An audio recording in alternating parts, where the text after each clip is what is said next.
कामचोर देवरानी। एक बार की बात है, सुषमा अपने पूरे परिवार के साथ खुशी खुशी मोहन नगर में रहती थी। उसकी 2 बहुएं थी, पल्लवी और शिवानी। एक दिन दोनों बहुएं रसोई में काम कर रही होती है कि तभी उनकी सास सुषमा उन्हें बुलाती है। अरे बहू, जरा इधर तो आना। शिवानी, जरा जाकर देखना सासू माँ क्या कह रही हैं। दीदी आप ही देख लो ना जाकर, आपको भी तो सुनाई दे रहा है। अरे मैं आटा गूंद रही हूँ ना, तुम चली जाओ।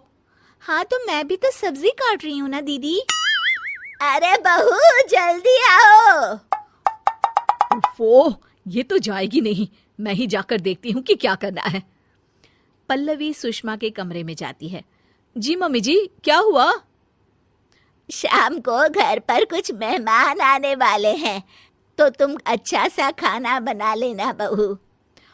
ठीक है मम्मी जी, आप बता दीजिए क्या क्या बनाना है और कितने लोग आ रहे हैं।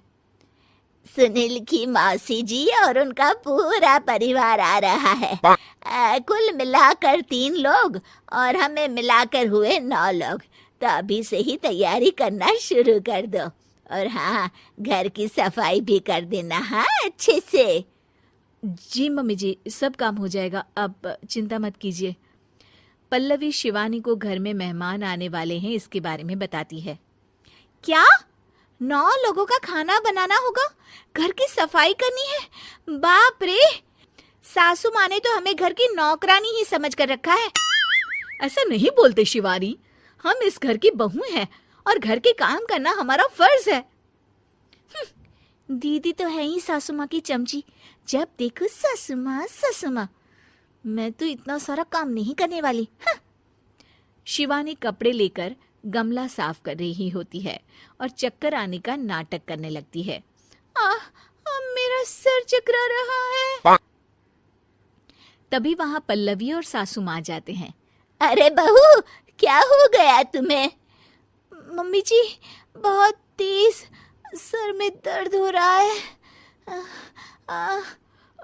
तुम एक काम करो शिवानी, आराम कर लो। नहीं नहीं दीदी, घर में मेहमान आने वाले हैं, मुझे आपकी मदद करनी चाहिए। अरे कोई बात नहीं शिवानी, तुम आराम कर लो, मैं सब काम कर लूंगी।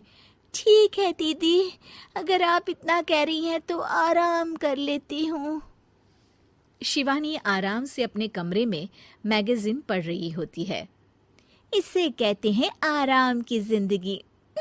इतना सारा काम। चलो, सारा काम खत्म हो गया, शिवानी को देख आती हूँ। शिवानी अपने कमरे में ईयरफोन में गाने सुनते सुनते सो जाती है और उसके साइड में मैगजीन भी रखी होती है। पल्लवी वहां आ जाती है और वो सब देखती है। ओहो, तो मतलब सब काम चोरी का बहाना था। अभी बताती हूँ इसको। घर का सारा काम मुझे करना पड़ा और ये महारानी यहाँ मैगजीन पढ़ रही है, गाने सुन रही है। पल्लवी रसोई से एक प्लेट और चम्मच लेकर आती है और शिवानी को थाली बजाकर उठाने लगती है। शिवानी अचानक से उठती है। उठ गई महारानी, गाने भी सुन लिए, मैगजीन भी पढ़ ली। तुम तो बहुत बड़ी झूठी निकली शिवानी। तुमने सर दर्द का बहाना बनाया ताकि काम करने से बच सको। हाँ, बनाया बहाना, तो क्या करती, इतने सारे काम करती। मुझे कोई शौक नहीं है चापलूसी का। क्या चापलूसी? तुम्हें लगता है कि मैं सारे काम चापलूसी के लिए कर रही हूँ? और नहीं तो क्या। तभी वहां सासू माँ आ जाती हैं।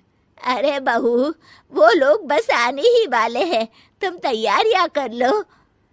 जी सासू माँ, तुझे तो मैं बाद में देखती हूँ। सब खाना खाने बैठते हैं और खाना शुरू करते हैं। तभी सुनील की मौसी बोलती है। वाह भाई वाह, खाना तो बहुत ही अच्छा बना है सुषमा जी, एक एक चीज में क्या स्वाद है। ये सुनकर शिवानी मुंह बना लेती है।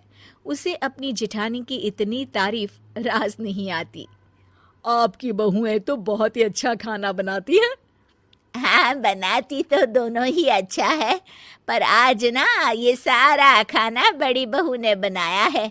छोटी बहू की तबीयत ठीक नहीं थी, सो इसलिए। मानना पड़ेगा सुषमा जी, आपकी बड़ी बहू तो बहुत ही गुणवान है। पल्लवी की तारीफ सुनकर शिवानी को जलन होती है। पल्लवी ये सुनकर खुश हो जाती है और शिवानी की तरफ देखकर उसे चिढ़ाती है। कुछ देर बाद मेहमानों के जाने का वक्त हो जाता है। मौसी जी सबके लिए उपहार लाई होती है। वो सबको शगुन के पैसे देती हैं और अंत में पल्लवी के पास आती है। तुम्हारे लिए शगुन का लिफाफा तो है ही, पर बहू तुम्हें एक और उपहार भी मिलेगा इतना अच्छा खाना बनाने के लिए। मौसी अपने सोने के कंगन निकालकर पल्लवी को पहना देती है। ये लो, ये मेरे मनपसंद कंगन है, अब से ये तुम्हारे हुए। धन्यवाद मौसी जी। ये देखकर शिवानी तो पूरी तरह से जल जाती है और गुस्से से रसोई में चली जाती है। तभी वहां पल्लवी आ जाती है और उसे अपने कंगन दिखाने लगती है। देवरानी जी, अब आपका सर दर्द ठीक तो है ना? मुझे लगता है कि अब सर दर्द शुरू हो गया होगा आपका।